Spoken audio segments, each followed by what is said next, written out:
Dakilang Diyos na makapangyarihan sa lahat, papuri at pasasalamat ang iniaalay namin sa inyo sa mga sandaling ito. Ikinagagalak ng aming mga puso na may aalay sa inyong kaluwalhatian ang pagdiriwang ng buwan ng mga sining na may temang Alab Sining, Alay Sigla. Itinataas po namin ang aming mga kahilingan na patuloy na ipagkaloob ang tanglaw at inspirasyon ng banal na Espiritu. Pagpalain ang mga pusong nagdiriwang sa mahinahong kalooban. Panginoon, ipinagkaloob mo po sa amin ang pananampalataya, pag-asa, pagmamahal, at ang misyong ipinagkatiwala sa amin ng pamantasan ng Bicol. Gabayan niyo po ang bawat isa sa amin sa pagharap sa panibagong mundong dala ng COVID. Naway, ilayo niyo po kami sa bitag ng karamdaman, pangamba at pagkaisahan mo ng inyong pag-ibig ang sambayanang Pilipino. Hinihiling po namin ito sa ngalan ni Jesucristo at ng Espiritu Santo sa tulong ng ina ng saklolo, magpasawalang hanggan. Amen. Bayang magiliw, pelas ng silanganan, anak ng puso, sa dibdib mo'y buhay. Lupang hinirang, tuyag ka ng magiging, sa manlulupig, di ka pasisili. Sa dagat at bundok, sa simoy at sa langit mabaga, may nilagang tulad, awit sa paglayang minamahal. Pag-islap ng matawat mo'y tagumpay na naglilinig, ang bituin at araw niya kailan pang mali magdidilim. Lupa ng araw ng bakit pagsinta mo'y langit sa piling mo. Aming ligaya na pamay mga pirang mamatay ng dahil sa'yo.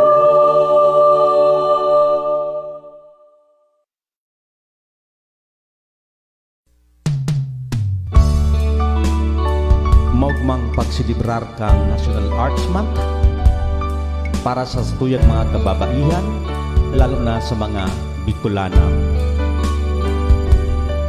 Pangaturugan ko si mong gayon, ladawan mo sa kong inspirasyon, ang boses mong mahamison sa pusong may dusa, serving bulong. Sa awit ko ikasala ang ngaran mo, kinakanta lalawgon mo, ipininta sa sakong puso, nagsisirving ranga. Bicolana, ladawanin ka, minsarong banwaan na maugma. Bicolana, modelo ka, yung pagkamuot, pagtabang, pagkasararo, pagkamahiguson. Bicolana, burabod nin paglaong.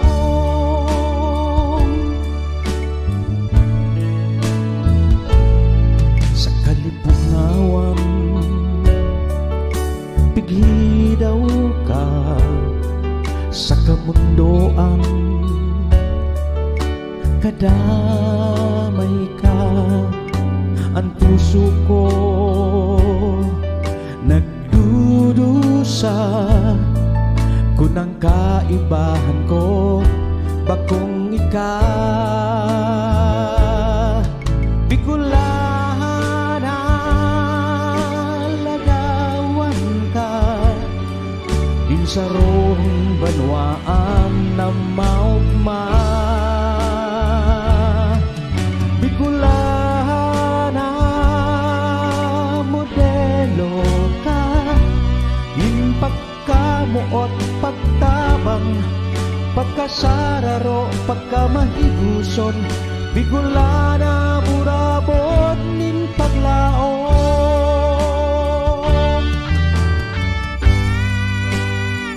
Mientras na nakikipagtunakan kita sa mga agyat ng panahon Lalo na sa panahon na ng pandemya Lugod, maging inspirasyon ang sa tuyang kultura din pagkasararo din pagkaburunyog tanganing malapwasan ta ang mga agyat ning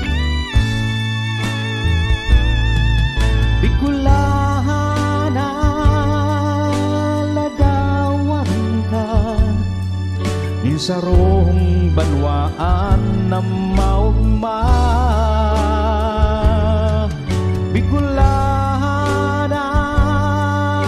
modelo ka Din pagkamuot, pagtabang Pagkasararo, pagkamahiguson Bicolana, burabot nin paglaom Bicolana, burabot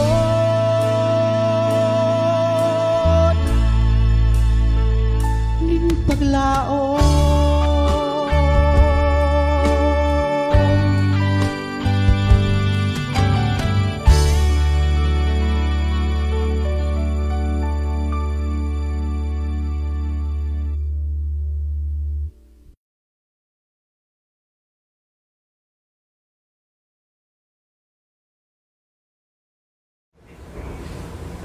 To our vice presidents, deans and directors, heads of offices, faculty members, our non-teaching personnel, my dear students, guests, ladies and gentlemen, good day. As the COVID-19 pandemic continues to ravage countries all over the world, people are turning to art as a coping mechanism to survive this global crisis. In Wuhan, China, the power of visual arts to unite people against a global threat was put on display in January last year when residents made use of creative slogans to boost the morale and urged fellow citizens to practice precautionary measures to help prevent the spread of the virus. In Italy, music became a means to connect people and allay anxiety, stress, and depression as residents locked in their homes sang from their balconies to fight social isolation when the country imposed a lockdown in March.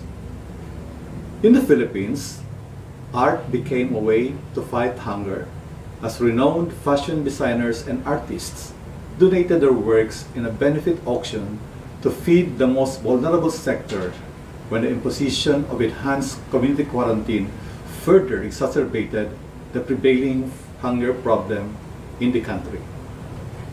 Even in private spaces, more and more people are realizing the central role of art in providing contemporary society with a sense of community, solidarity, and identity in this time of uncertainty. Today, we join the rest of the country as we celebrate the National Arts Month, unlike in the previous years where we usually kick off celebration in public spaces. With a live audience, this year's activities will be held exclusively online. While this certainly poses some challenges for us, this will also give us the perfect opportunity to reinvent the ways by which we create, consume, engage, and experience art. This year's theme, Alab Sining, is most fitting given our present circumstances.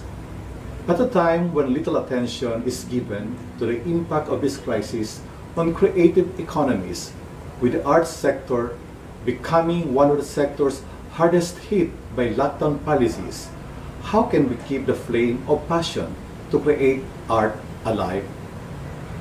The COVID-19 pandemic has become the ultimate test for artists to show their creativity. The cancellation of in-person events, such as gigs, workshops, and events, has rendered many artists displaced and unemployed. It has also compelled them to look for alternative ways to reach out and connect to their audience in order to survive. While some are luckier, most are finding it hard to bounce back from this economic quagmire.